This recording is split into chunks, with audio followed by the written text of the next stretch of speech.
नमस्कार, विंध्या टाइम्स में आपका स्वागत है। मंत्रिमंडल का विस्तार हो चुका है। रीवा से किसी को कैबिनेट में, मंत्रिमंडल में जगह नहीं मिली है। अभी थोड़ी देर पहले ही ये देखा गया कि पूर्व मंत्री रामपाल सिंह गौरीशंकर बिसेन ने साफ तौर पे कहा कि चूंकि सिंधिया एक बड़ी टूट कर कांग्रेस को तोड़कर बीजेपी में लाए थे, इसलिए उन्हें सम्मान देना बहुत जरूरी था, इसलिए उनके समर्थित पूर्व विधायकों को मंत्री बनाना बेहद जरूरी था। रीवा का प्रतिनिधित्व न हो पाने के कारण सोशल मीडिया में एक बड़ी चर्चा शुरू हो गई है। इसी बीच हमारे साथ जुड़ रहे हैं पूर्व मंत्री और रीवा विधायक राजेंद्र शुक्ल, जो भोपाल में ही। हम उनसे सीधे बात करेंगे कि आखिर ये जो पूरा घटनाक्रम है किस तरह से हुआ। तमाम उम्मीद थी लोगों को, आप पहले विंध्य का प्रतिनिधित्व कर चुके हैं, रीवा का प्रतिनिधित्व कर चुके हैं, क्या परिस्थितियां बनी कि इस बार कैबिनेट इस तरह की बनाई गई। रीवा से 8 सीटें जीतने के बाद रीवा से किसी को नहीं चुना गया, आखिर इसकी वजह क्या थी? आइए सुनाते हैं, सीधे राजेंद्र शुक्ला से जुड़ते हैं और जानते हैं कि उनका क्या मत है। ये जो निर्णय हुआ है जी, ये केंद्रीय नेतृत्व, प्रदेश के नेतृत्व ने मिलकर किया है जी, और हमारी पार्टी काफी सोच विचार के फैसले करती है जी, कोई ना कोई इसके पीछे उनकी सोच रही होगी। जी, हम सब भारतीय जनता पार्टी के कार्यकर्ता हैं जो एक मिशन को लेके काम कर रहे हैं राजनीति के क्षेत्र में, जी, जिसमें सुशासन को स्थापित करना और विकास को गति देना, जी, ये हमारा लक्ष्य है। जी, पिछली बार 3-4 सीटों की कमी से हमारी सरकार नहीं बन पाई थी जी, और सिंधिया जी के अपमान के कारण कांग्रेस उन्होंने छोड़ी और अपने 22 समर्थकों के साथ जो भाजपा में आए, जी, उससे सरकार बनी है। जी, तो इसलिए कई मापदंडों पे विचार करने के बाद, मंथन के बाद ये निर्णय हुआ है। हम सबको इसको स्वीकार करके और अपने अपने क्षेत्र के विकास के लिए काम करना चाहिए। सर एक बड़ा सवाल ये है कि रीवा और विंध्य ने जो परफॉर्मेंस दिया था 2018 विधानसभा चुनाव में, रीवा की 8 की 8 सीटें बीजेपी के खाते में गई थी। कांग्रेस का सूपड़ा साफ हुआ था यहाँ से।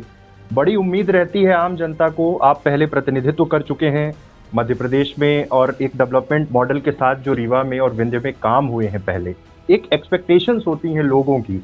आज जब ये फैसला हुआ तो कहीं ना कहीं एक निराशा की बात तो है, क्योंकि रीवा का प्रतिनिधित्व न होना कैबिनेट में, ये एक बड़ा सवाल तो खड़ा हो रहा है। निराशा तो स्वाभाविक है। लोगों को लगता है कि मंत्रिमंडल में हमारे प्रतिनिधि को जगह मिले और हमारे क्षेत्र की भी लीडरशिप मजबूत हो। ये अपेक्षा जनमानस की यदि लोग वोट देते हैं तो स्वाभाविक है जी। और मैं रीवा विंध्य के मतदाताओं का अभिनंदन करता हूं कि उन्होंने इतनी सीटें दी कि आज सरकार बनाने में मध्य प्रदेश में हम लोग सफल हुए हैं सिंधिया जी के सदस्यों के द्वारा और विंध्य के सदस्यों के कारण सरकार बनाना संभव हुआ है। इसलिए विंध्य की जनता का अभिनंदन मैं करता हूँ। जहाँ तक प्रतिनिधित्व का सवाल है तो मीना सिंह जी और रामखिलावन पटेल जी मंत्रिमंडल में शामिल हुए हैं और बाकी भी जितने विधायक हैं हमारे किसी मंत्री से कम नहीं रहेंगे। विकास का जहाँ तक सवाल है हम एक फिर से ऐसा माइलस्टोन खड़ा करेंगे कि लोगों को ये लगेगा कि विधायक यदि मंत्री नहीं बना और यदि वो विकास करना चाहता है तो विधायक सक्षम होता है, पर्याप्त होता है।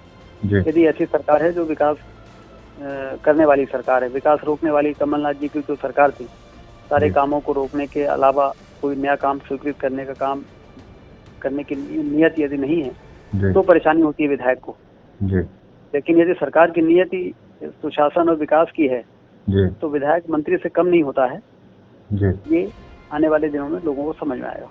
सर एक आखिरी सवाल, तमाम चर्चाओं का दौर शुरू था कैबिनेट विस्तार को लेकर और एक बार एक डिस्कशन आ रहा था, इस बारे में आपका क्या मत है कि कुछ आपसी खींचतान भी थी क्या विधायकों के बीच में, इसलिए ये फैसला इस तरह से हुआ? क्योंकि इतनी जिस मजबूती के साथ सब जीत कर आए थे उससे ये उम्मीद तो थी कि रीवा को एक प्रतिनिधित्व मिलेगा, लेकिन क्या अंदर खाने कुछ ऐसी चीजें थी, आपस में क्या सामंजस्य नहीं हो पा रहा था? देखिए, आपसी सामंजस्य नहीं था, ये कहना सही नहीं है जी। हम लोग सब मिलते थे, बैठते थे। अभी राज्यसभा चुनाव के पहले ही विंध्य के हम सारे विधायक ने साथ में बैठ के भोजन किया था, उसमें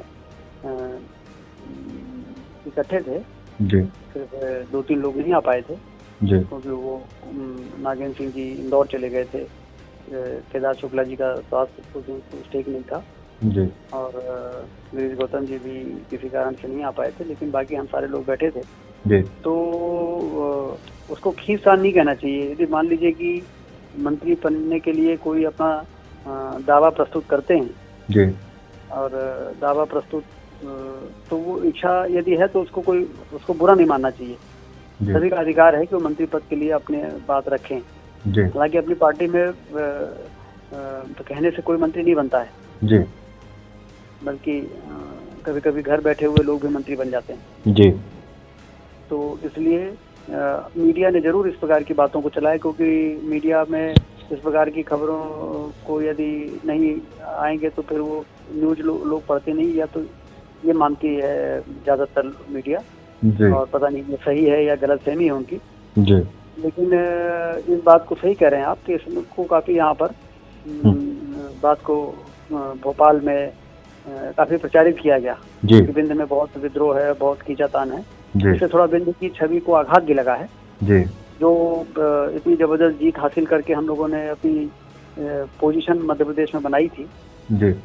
वो इस गलत मीडिया के प्रचार के कारण जी कहीं न कहीं उसका छवि में असर पड़ा है जी।